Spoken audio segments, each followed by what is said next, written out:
Welcome back. This is episode 3 of M4's Lion Club.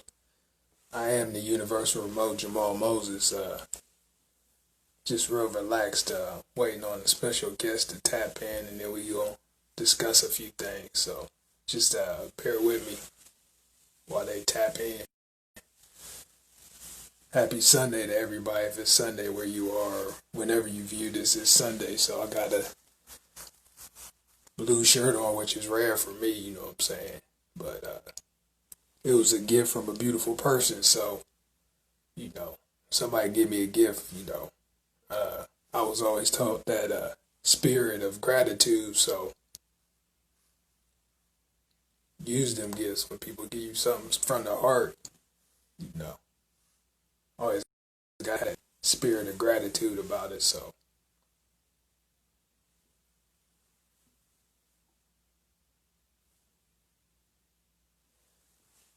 One thing about the Lions is when my big brother and I were discussing what we wanted to call our movement, and we had decided on M4 Productions. I had a friend of my mom's draw up the logo, and I was thinking about it. What am I do? What am I do? What am I do? So this was like 2010, and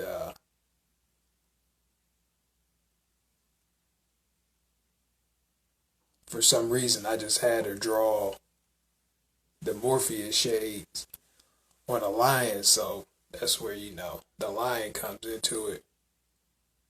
So,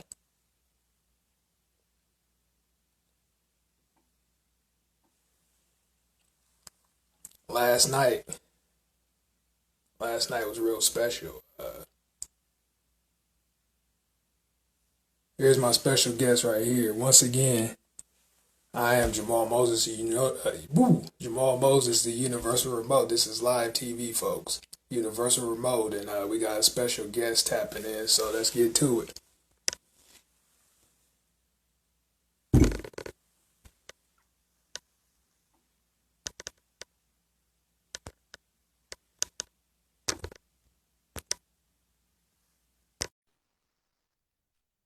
Waiting on the dots to connect.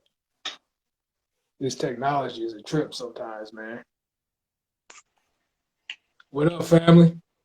What's good, bro? Can you see me? Yeah, I can see you. I can hear you. Everything clear? You hear me? You see me? Yes, sir. All right, man. Congratulations to the whole family last night, man. That was beautiful, man. I ain't seen so many brothers united since the Wu-Tang Clan or Def Squad or something like that. You understand what I'm saying? Yes, sir. Yes, sir. Thank you, brother. Thank you. Yeah, man. Like I had missed all y'all's Facebook posts for some reason, and just like on a humbug, I was out in the garage and I saw you going live. I said, "Oh, okay." So let me check this Yeah. out real quick. So Yeah. just kick back, relax, man. We're gonna dive into it a little bit, but full disclosure, and because you know how like people go Hollywood, they want to lie about their age or whatnot, man, bro. We've Yeah. known each other since 1989. Yes, sir. You understand that? Like that's something to itself. But I'm gonna keep it a buck with you. Like when we graduated elementary, we had lost touch for a grip. Not no beef, just life is life. People, everybody don't stay on top of every time everybody's stuff. But my dad, Right. and I never thought my dad would really be paying attention all like that, because I was whack, but we had to, the way I was raised, we had to do stuff. So I was on the basketball team with you in 6th grade. So Yeah. this was like 2010, and he was like, "Yo, what happened to that light skinned cat that can hoop?" I'm like, "Who you talking about?" Because there was a couple of light skinned brothers on the team, like Brandon, Mark. He's like, "You keep saying the wrong names." I'm like, "Well, tell me who it Yeah. is." And then like I kept thinking. I'm like, you talk about Lionel. He's like, "Yeah, what happened to him?" I said, "I don't know, man. I don't know, Daddy." And he's like, "Man, find out, man. That dude was nice." And that's what made me go back. Let me scoot back so get this right. Connect the dots Yeah. and all that. And so let's start from the beginning, man. What got you into rhyming? Because everybody thinks they can rap, but you serious. So what got you into that rhyming? For real, for real. Honestly, it started from poetry, bro. You know, I used to write poetry. That was back when we was like about sixth, seventh grade. I would, just write my little poems and shit, and that's what it was. Eventually, when we got to about the eighth grade, that's when I started kind of crafting bars together, and I was more of a storyteller. I would write short stories and stuff like that. So those stories, as you listen to rap, I always quote. Well, I go back to the Outcast. It was Outclass, the Players Ball. You remember how we used to get the maxi singles, right? And the maxi singles that have the instrumental and the acapellas and all that, right?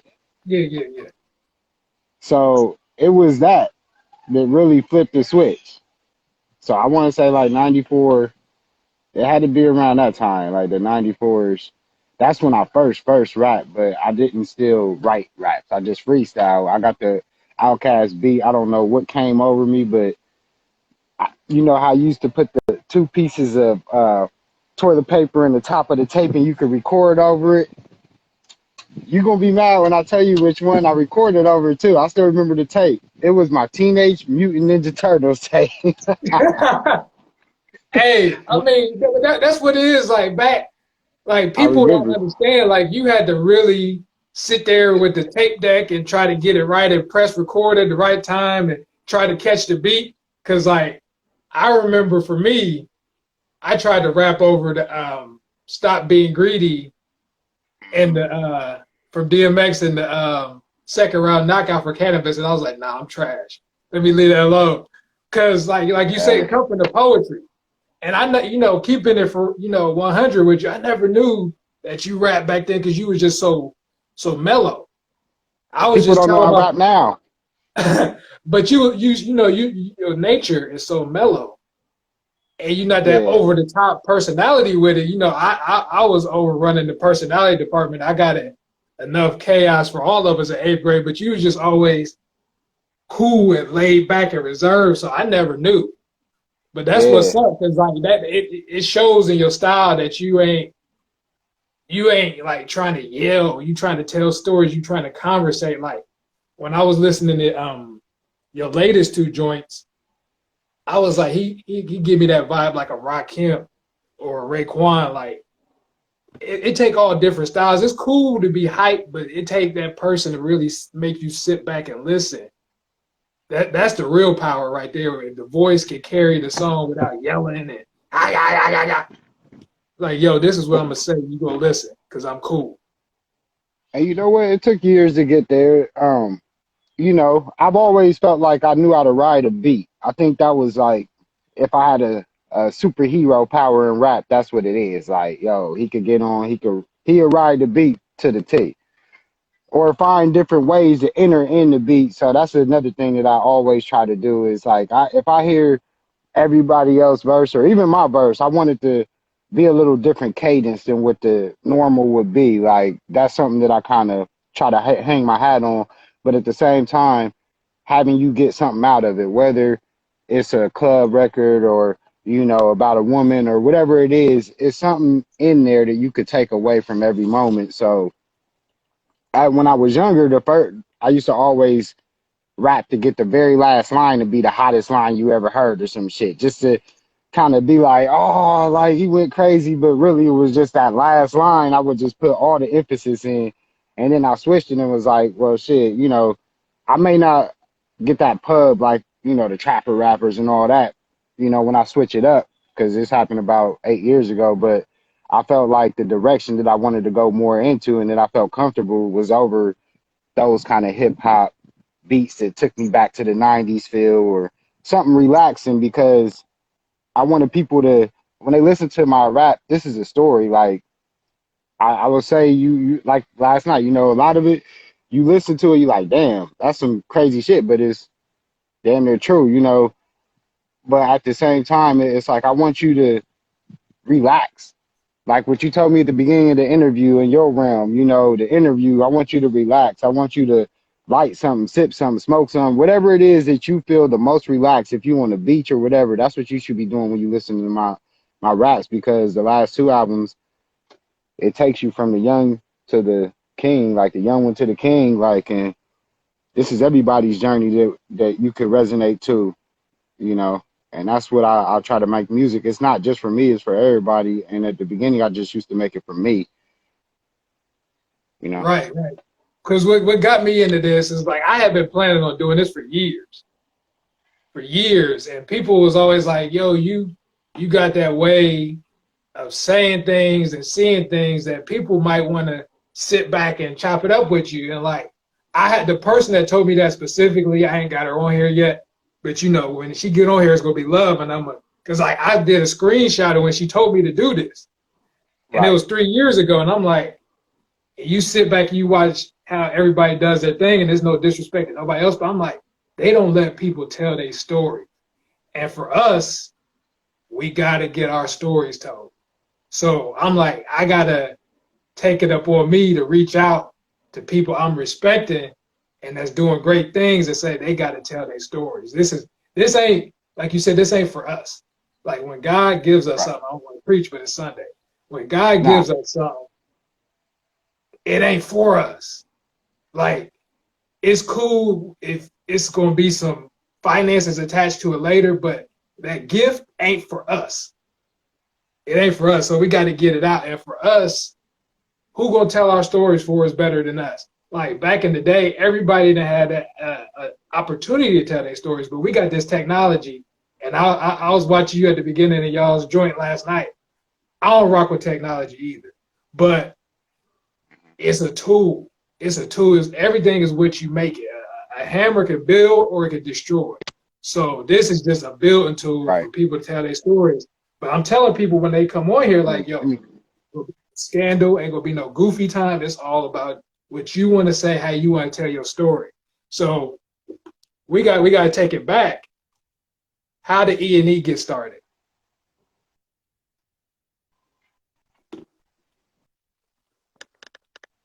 He froze up.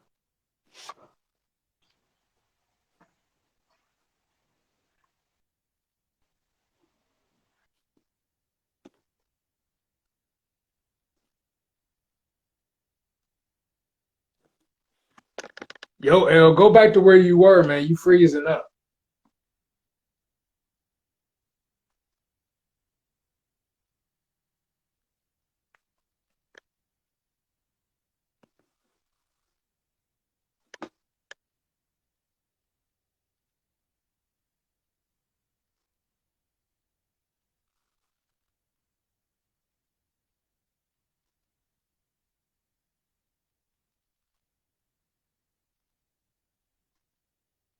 I lost the connection. Hopefully he'll come back in. But yeah, that's real. I didn't know dude since first grade. You know what I'm saying? First grade all the way through eighth grade, we went to school together and just linking back up, connecting.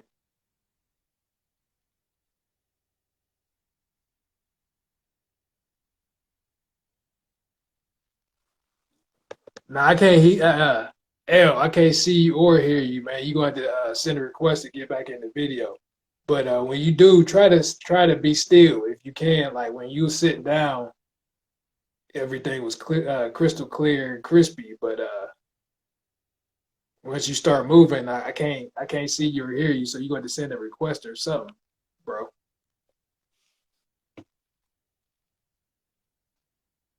But yeah, he got a whole crew, like 5, 6 guys clicked up.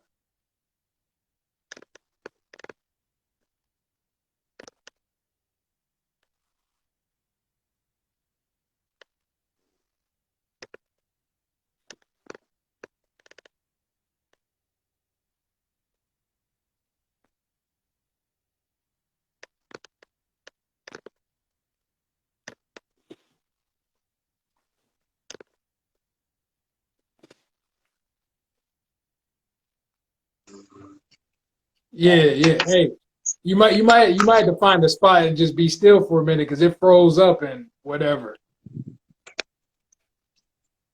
Can you hear me?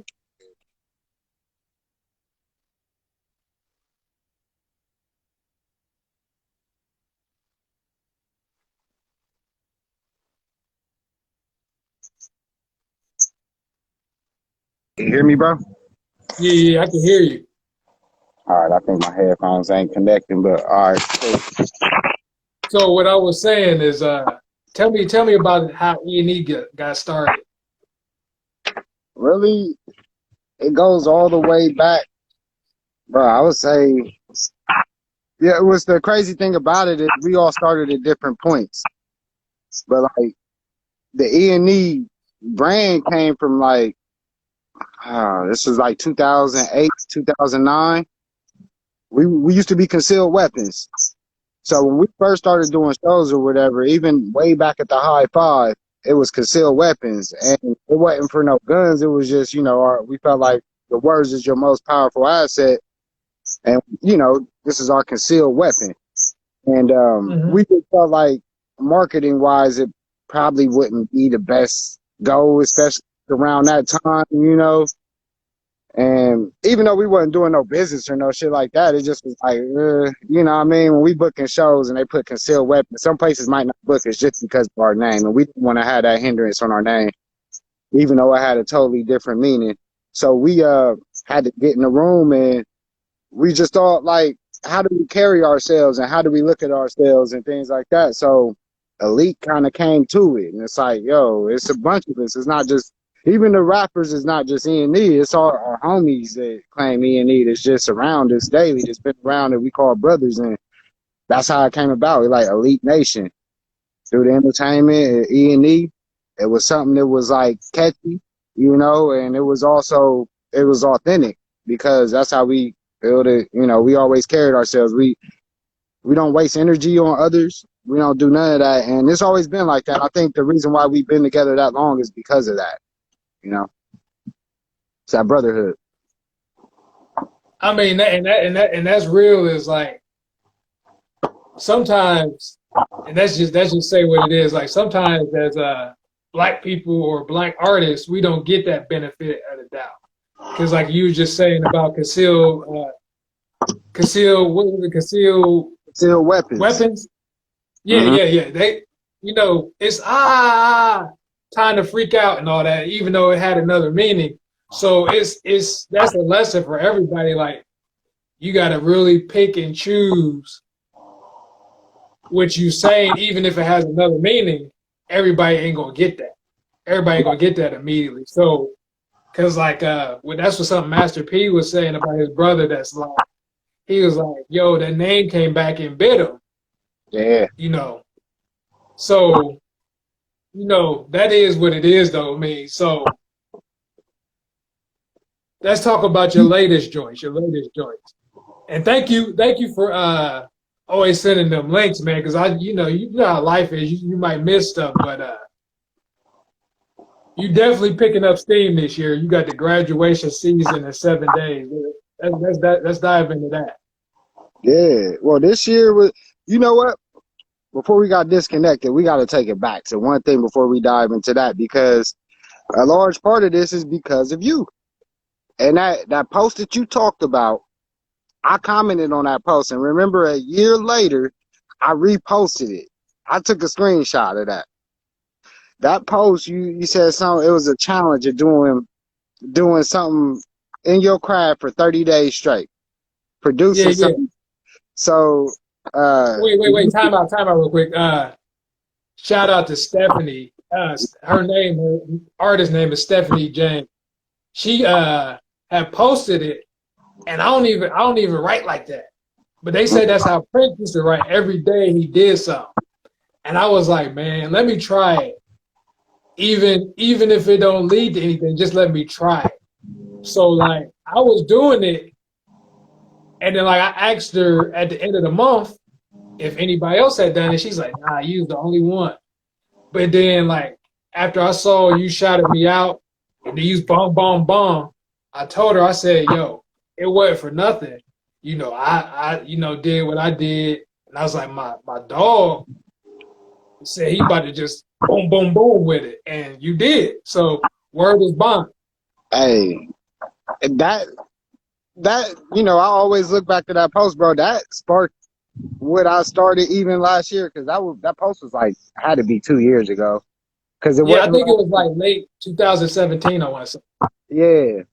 And so, I started dropping projects a little after that. But then last year, I took it to where I did. I said, look, I'm going to commit to doing a freestyle every week. And I I remember did, that. yeah.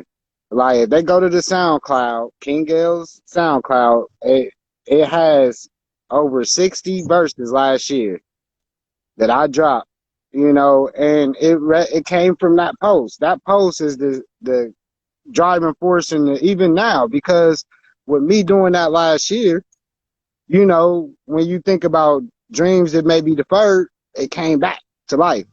And it didn't even just spark me, but as you can see now we get the Butcher Boys. Now we get Nauseous dropping his work. We got Glitch. Now last night we coming off a Glitch's release party, and it was not only just me, but I wasn't always, because I always shout the team out. So it always wasn't just for me, it was for the team too. And at the same time, right now, I'm at such a great place because I see the hard work and I see where it has led us. And I think eventually somebody's going to pick up on it, and it is what it is. But at the end of the day, we just doing it for the love of it. Like the song that I was on, that For the Love, that's really what it's about. Like, honestly, if it was just you and us that listen to it, that would be cool with me, because at least somebody's hearing it.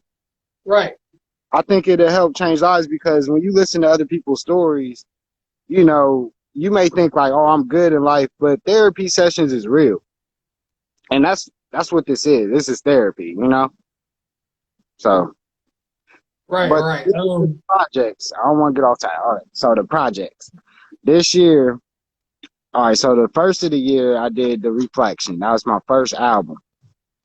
And then I did like a ladies tape, if you listen to it on February, that was My Love is Infinite.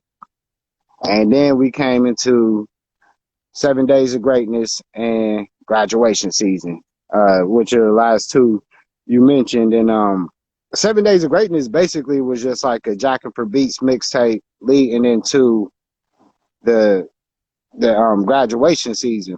And I just wanted to display how I could flow over different beats. Like, no matter if I'm just picking these type of beats for my projects, I wanted to kind of just show my range. Like on my mixtapes, I try to show my range, because even if I don't do the song for me, I got a lot of songs wrote that I could write for other artists and get to them, and it'll be probably a hit. Those trapper songs I got, I probably won't do them, but I write them, because if I hear the beat, I just got to write to it. That's just how I am. But those mixtapes are just basically showcase for other artists that, hey, if you need a song, I can get you right. You know what I mean? If you like this beat, I can get it to you. Like, but the 7 day, that's what that was. But then the graduation season, I took so much time. I never took that much time into just putting it together for one piece of art.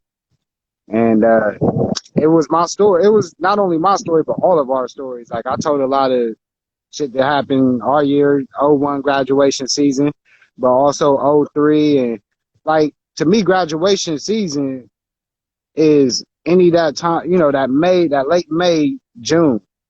And it's when when it gets hot outside. That's when people come outside. That's when you got the summertime cookouts, which is how I started that. And but you also got the shit that follows along with that, unfortunately, that we go through. And you lose people. People get shot, people get sick. I talk about everything. In the reflection and graduation season, you will probably hear so much about life. And even the reflection talks about a lot that goes on today. That now we want to do the versus battles, and we want to give people their flowers while they still here. I talk a lot about that on the reflection. But the graduation season is just like, when you're young, you out here, just make sure you stay cool, you keep your head up. It's a lot of shit that happens. We know it's kind of like a story of hope. And I'm the hope, because I done seen all this shit. I done been through this shit. I done seen bullets fly and whiz past the head, and You know, you get in the car, wake up, be like, oh my God, you know, it's a different plan. I'd have been in a lot of situations that people don't make it out of, and we all go through this. And it's just being there. Like you could just be at a party.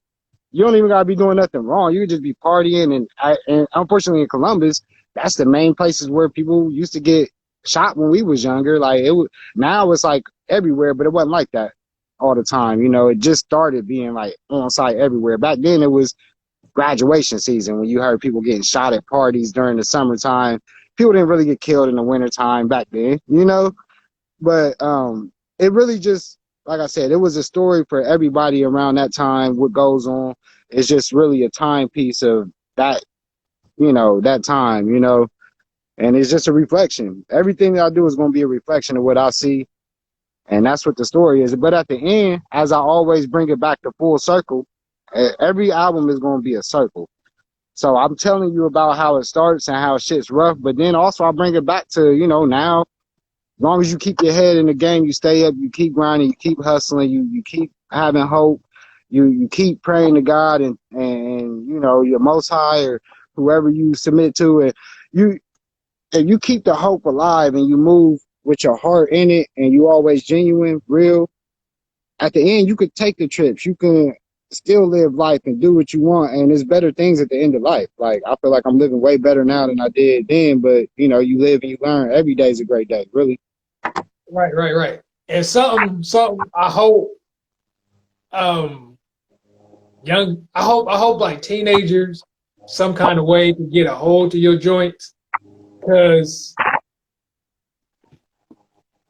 talking about the hood stories, you giving the code in there. It's rules. It's rules and morals in your songs. When we out moving and shaking and trying to figure life out, it's rules to that. It's a reason you sitting here able to do that and talk business and talk about stocks and investments. You know, you got to have rules to survive, especially us. You can't break rules to get here. If you a kid, you can't you got to follow the rules. And if you're around people that don't know the rules, then you're around the wrong people. And that's real. That's another thing. It ain't just always you. It ain't just always you that can alter your path. Like, that's real because it's the people around you. And luckily, like you said, for me to have the same inner team, like these dudes that really started. Like, you may have had people that enter in later, and that's the issue, is that you let people enter in later that's not as authentic and not as true to it as the original team, and that's when shit fucks up. That's how crews fall. That's how money gets lost. That's how you don't make it to be where you want to be in life. And a lot of shortcomings that we have with people losing their lives, and unfortunate, is because of the people that they chose to be around them in those certain situations. Unfortunately, like, you don't want to blame nobody for their choices, but sometimes that's what it is. And even in mine, I just got lucky. Honestly, it had to be luck, or, you know, that's what made me even believe in the Most High even more, because there's no way if I was to sit here and tell you all of this shit that I've been through, that you would think that I would own a house or even be cool. Like, one thing, I've always stayed true to myself. I never did nothing to nobody that I wouldn't want them to do to me. And that was like one of the things. And, you know, we came from Catholic school, so I think that kind of cut our cloths a little different also. Like, you know, even though we know some cats that didn't follow the code, but me, I'm an observer. Like you said, I always sat back and I'm observing. I'm watching. The reason I'm so cool and laid back and quiet a lot of time, it ain't that I'm out of touch with it, but I'm like, I'm watching. I look at everybody's movements, like, you know what I mean? And I've always been that way. Oh, so, but I think that is the reason why I'm still here and able to be cool. And I never had to look over my shoulder in life or none of that. Never. Even though I've been in those situations, never once. I used to DJ 3-4 nights a week. I never had to look over my shoulder, worry about nothing. I never had to carry a gun. Even if I have, I never had to. Like, that's rare. Especially coming through the course that I did. I didn't come through the popular course of going, you know, I did go to college. I went to all this shit. I tried it out. I did everything that they told me to do. It didn't work for me, so I had to find my own course. And my course happened to be better than a lot of other people's courses that they was forcing upon me. I feel like I wasted years, but hey, life, you gotta look back and it's not a loss, it's a lesson. You know? Okay, one thing that we both gotta recognize, and this is what people don't understand, is like when they look at me funny if they hear about my background. Oh, you went to private school. That just means that my parents made that sacrifice Right. for us to, be in, we sat in the same classroom all day. We didn't get up, we didn't change lockers. Um, we had strong women keeping us safe. There wasn't a whole bunch of dudes in there, and we were in what they would call the hood. No problems. We had to go walk to gym class. No problem. Right So through the hood. whatever that was protecting us, thank you for what was protecting us. But people don't understand, like our parents worked for that. Yeah. So the ties full. It was still real. When we get on them buses or get picked up or walk home, it's still real. Yeah. So but it definitely gave an advantage I can say for my thought process, it's a little different. I'm not saying it's better than the next person. I won't play nobody like that, but it's different. And then when people are like, why are you different? How'd you come up? I'm like, I was in private school 1 through 10. So it is what it is. My parents paid that price. So I can't diminish what they sacrificed for. So I'm not gonna be on goofy time and I talk how I talk sometimes, but I know how to talk when it's time to talk business. I know how to talk. Right. Right. And that's the difference. I think that's the difference. A lot of people don't know how to flip the switch.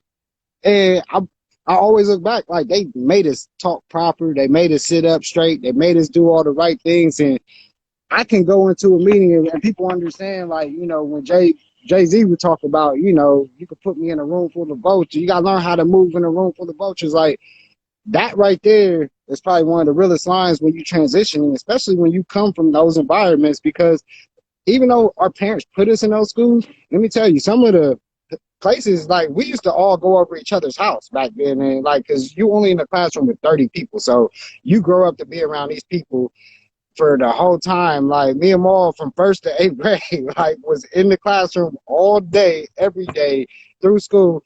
You go to each other's birthday parties, have sleepovers at each other's houses, like, and all of us didn't live in the greatest of neighborhoods. We didn't, but we had the best of time. You would never think, like, when I look back at some of those pictures, I'd be like, we look at Walter Street and I'd be like, ooh, like, hey, and I'd be like, geez, but Walt had one of the most prestigious, like, parents in the whole school, like, and it'd be like, but it was just where we chose to live because we were still connected. I guess our parents were still connected to the neighborhoods, and we was always safe. For some reason, we always was able to come home safe. Where you don't hear that a lot of time in the stories of other people. But on top of that, bro, I think we blessed because, like I said, to take it back, to learn how to carry yourself outside of just the streets. Like, yeah, I could be around street dudes all day and I'm cool, but I could also go to the business meeting around people that's not like me and they be impressed. Like, oh yeah, like, you're great. But that's the difference. And you got to know how to switch that switch. And I talk a lot about that in the albums. Like, a lot of that is in there for people. Like, just got to be true to yourself and learn yourself. But you also got to learn other people.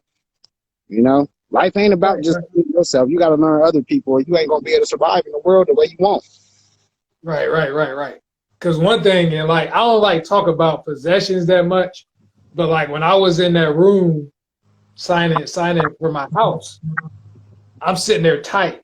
And I guess a lot of people, they drink champagne with their realtor and all that.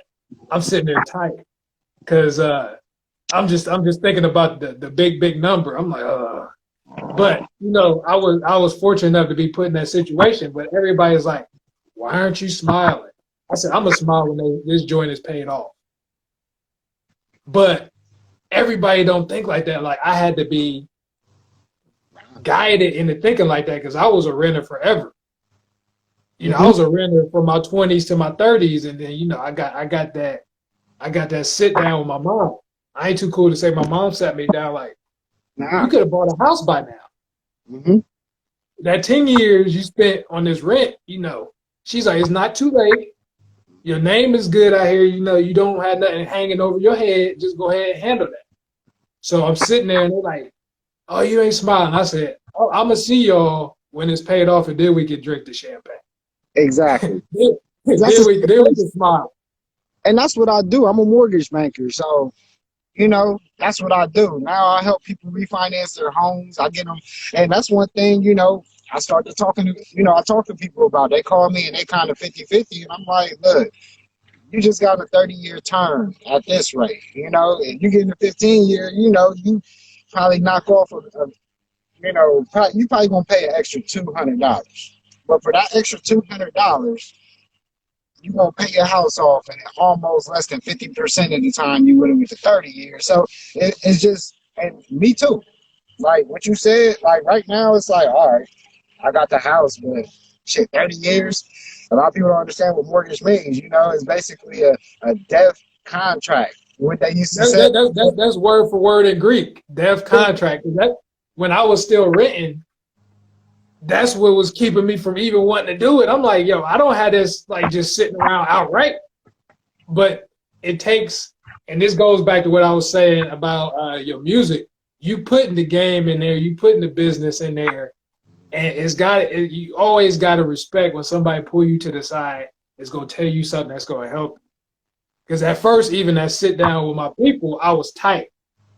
She's like, "Yo, you're not even really receptive with what I'm trying to tell you right now. I'm trying to tell you something that's gonna make your life better."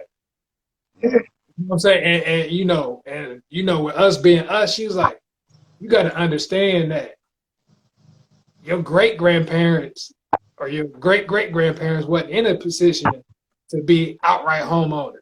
They had to sharecrop or whatever the case may be. She said, do it thinking about them. So when I repost this later, I hope some youngins is like watching this and observing that we got to kick back and give each other the game as it comes to it. It don't matter if we get the lesson late as long as we get it. It's about owning land, and that's where you get the advantage in the country is owning land. If you remember our coach, Mr. Gaddis, he stayed right in that neighborhood. Just the only standing neighborhood that's still right there by Easton.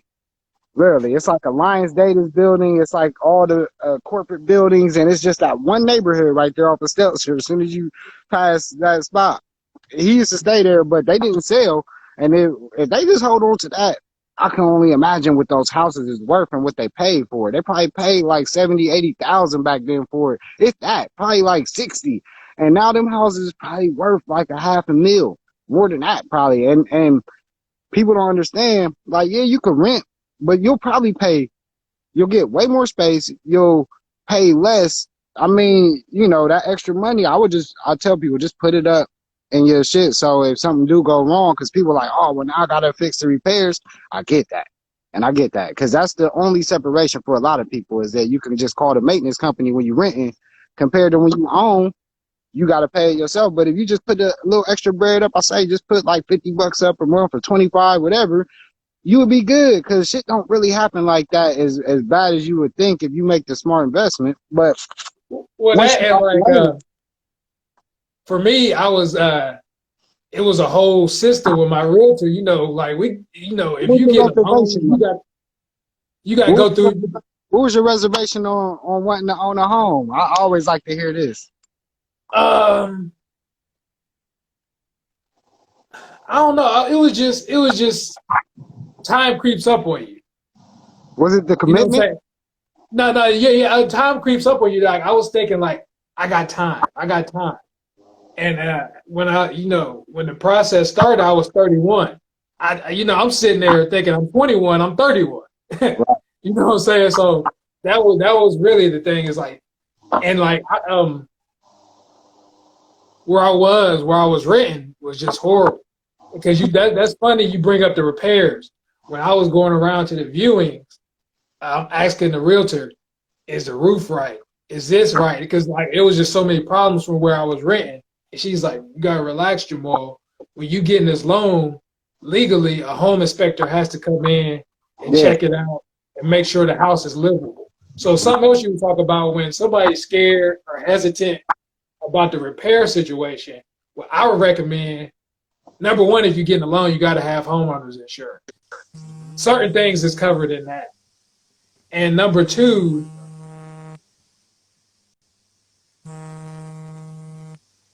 I would recommend you get insurance on your appliances. You know what I'm saying? Like I had a issue with one of my sinks, they come right out and fix it.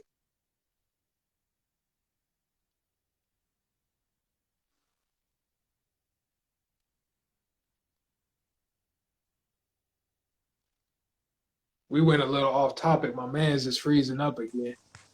You back? But yeah, can you hear me? Hold up, I can't hear you, bro. Hold up. Can you hear me again? Yeah. But I was just saying, get insurance on your appliances too if you can afford it. You know what I'm saying? And I'm not saying this to scare people who might not have it, but save your paper. That's what save if you can't go right now and negotiate yourself into a homeowner situation, save up. So that we can stop making Gucci and Versace rich for a few years and help ourselves get in better situations. You And know, the thing is, it's an investment in yourself. And this is the main thing that I tell people. When you own a home, this is your living, breathing investment. Every year, you're going to have more money that you can take for yourself. And eventually, like you said, once you pay a house off, I'm trying to tell you, it's ways that you can use your home as like a line of credit, just like your credit cards, and leverage that to get loans to open businesses. I hear people all day when they call me to refinance. I ask them. The first thing I ask them is, what are your goals with the cash out?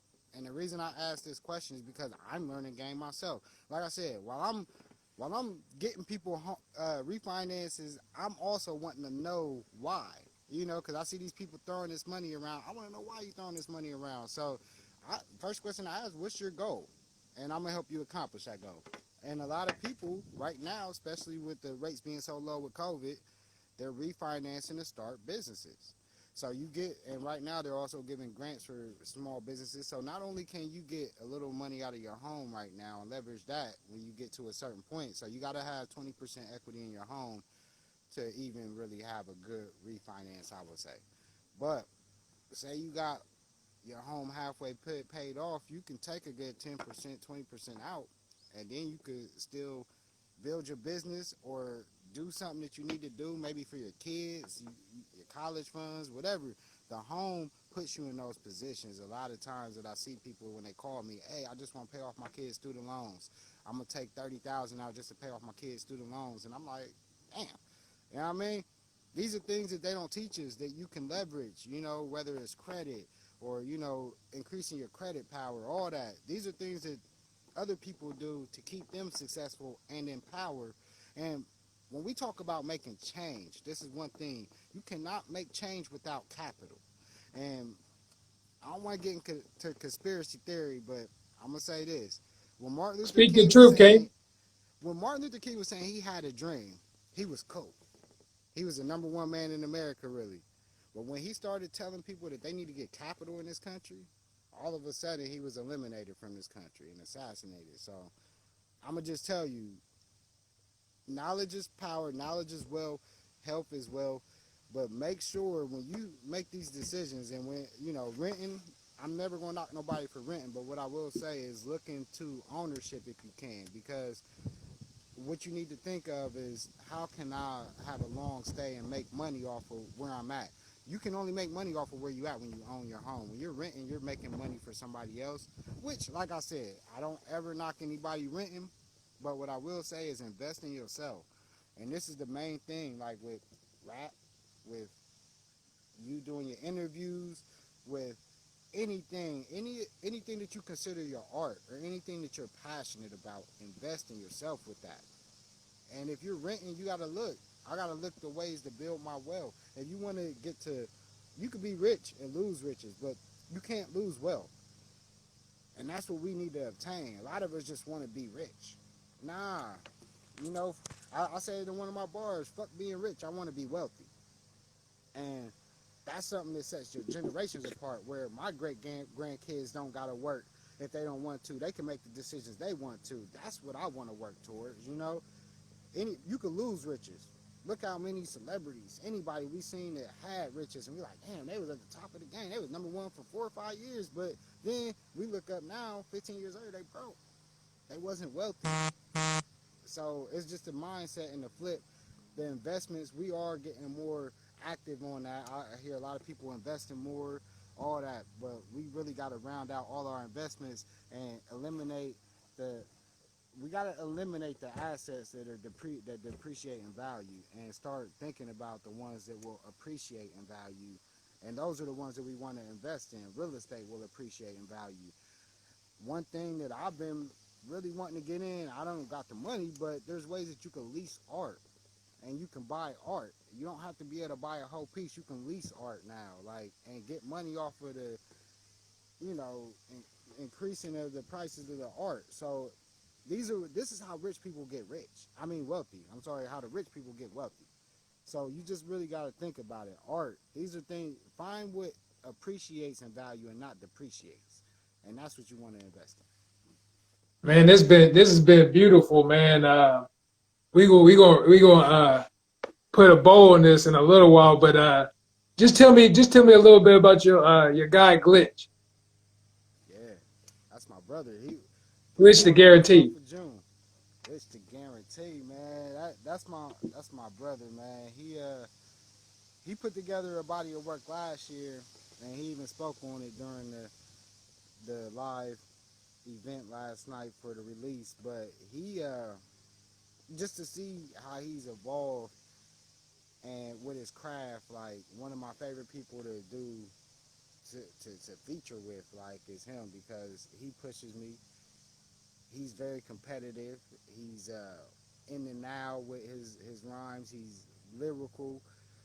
His content, I mean, he's very sharp with it. He's witty, and I mean, when you listen to it, just to see the growth and this piece of work, this piece of art is just is great.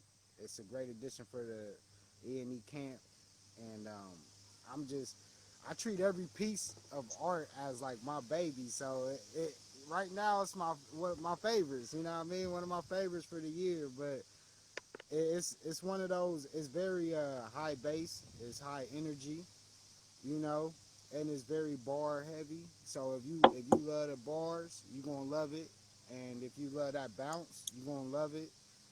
And I just, I know Glitch. So like I said, with us both being Geminis, and one thing I talked about last night, it's hard to fight them bars, man, because you don't want to give too much out, but you don't want to cheat your fans. And I know it took so much in him for this project, and to put it together the way he did was perfect.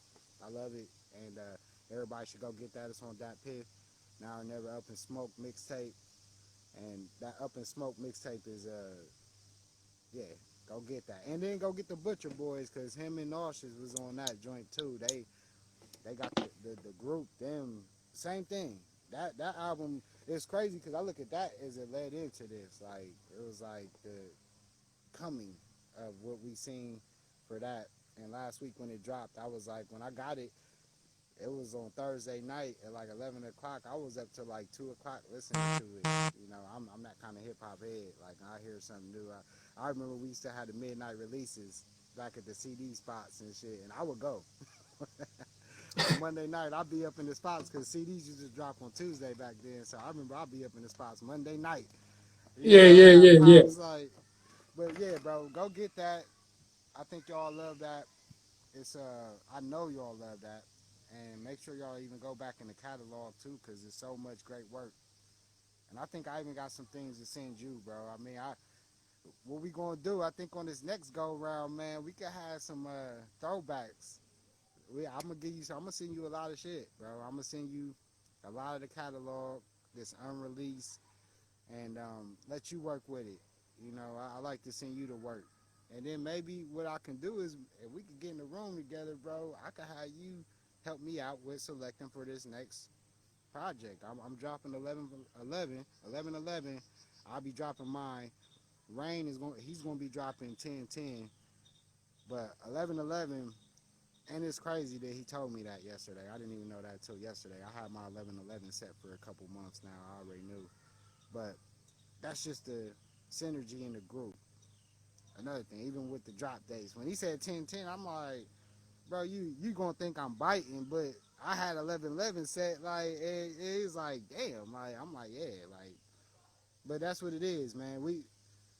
I think what's gonna happen is people are gonna listen because we got so many different fan groups that you cannot not listen to one of us, and somebody's gonna pick it up. They're gonna listen to it and they're gonna rock with it. They're gonna feel it. But honestly, I wouldn't care because this is art. This is something that's going to appreciate in time. When they, even if you don't listen to it for 5, 10 years from now, when you listen to it, it's going to take you to that time, and that's what I wanted. Well, I appreciate the time, good brother, man. You know, we got to do this again, man, and I'm looking forward to hearing everything. And it's all love, man. I'll take it back. Even the next time, maybe we can. I'm, we listen to some tracks and shit. We get it popping, man. Me and you, we could really sit down and chill and. The next time we get some tracks, I'll throw some unreleased joints on for you and we get it going. Yeah, we'll figure something out, man. But peace. I'm gonna get at you. Peace and love. Yes, Yes, sir. sir. One.